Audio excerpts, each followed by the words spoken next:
Hi అండి, నా పేరు సింగవరపు శ్రీనివాస్. నేను ప్రస్తుతం గుడివాడ కాన్స్టిట్యున్సీ నుండి మాట్లాడుతున్నానండి. జస్ట్ రీసెంట్గా హీరో శివాజీ కామెంట్ చేయడం జరిగిందండి. సో దాని మీద సోషల్ మీడియాలో ఎవరి అభిప్రాయం వాళ్ళు షేర్ చేయడం జరుగుతుంది. వాస్తవానికి హీరో శివాజీ అన్న మాటల్లో తప్పైతే ఏం లేదండి. మంది హిందూ దేశం అండి.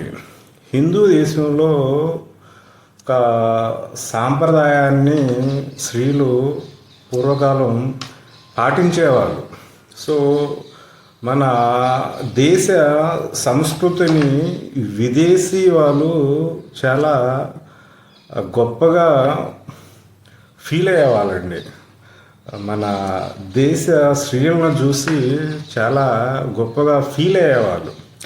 అట్లాంటి సంస్కృతి ఉన్న దేశం మన భారతదేశం. ఈ రోజున ఈ సంస్కృతిని మట్టిలో కలిపేశారు సినీ ఇండస్ట్రీ వాళ్ళు.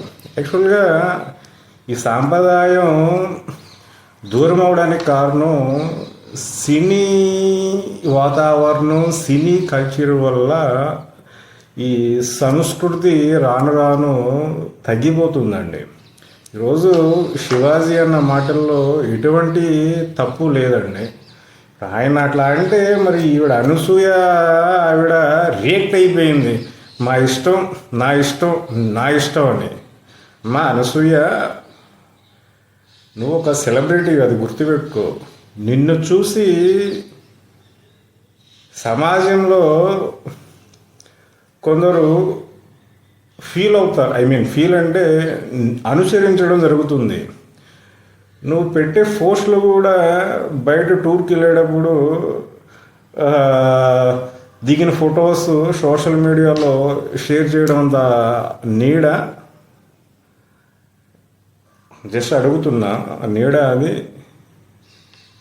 అట్లాంటి ఫొటోస్ అవి షేర్ చేస్తున్నావు. శివాజీ అన్న మాటలకి రియాక్ట్ అయిపోతున్నావు. నాకు నా ఇష్టం, డ్రెస్సింగ్ నా ఇష్టం. నీ డ్రెస్సింగ్ల వల్ల సభ్య సమాజానికి నువ్వు ఎటువంటి మెసేజ్ ఇస్తున్నావు? నిన్ను చూసి కొందరు అట్లా అనుసరించడం జరుగుతుంది. ఇది హిందూ దేశం అండి. హిందూ దేశంకి సాంప్రదాయాలు ఉన్నాయి. ఆ సాంప్రదాయాలని మీ సినీ ఇండస్ట్రీ సర్వనాశనం చేస్తుంది. కల్చర్ మొత్తం మార్చేస్తుంది. మీ సినీ ఇండస్ట్రీ వల్ల కల్చర్ మారిపోతుంది. ఆయన హీరో శివాజీ ఎటువంటి తప్పుగా మాట్లాడలే. ఆయన పద్ధతిగానే మాట్లాడాడు. దాన్ని మీరు రిసీవ్ చేసుకునే దానిలో ఉంటుందండి. అదేదో ఆయన ఏదో తప్పుగా మాట్లాడినట్టు రియాక్ట్ అయిపోతున్నావు. ఆయనకి మళ్ళీ కౌంటర్స్ ఇస్తున్నావు. మాట్లాడేటప్పుడు కొంచెం బుర్ర పెట్టి ఆలోచించి మాట్లాడితే బాగుంటుంది. నటి అనసూయ.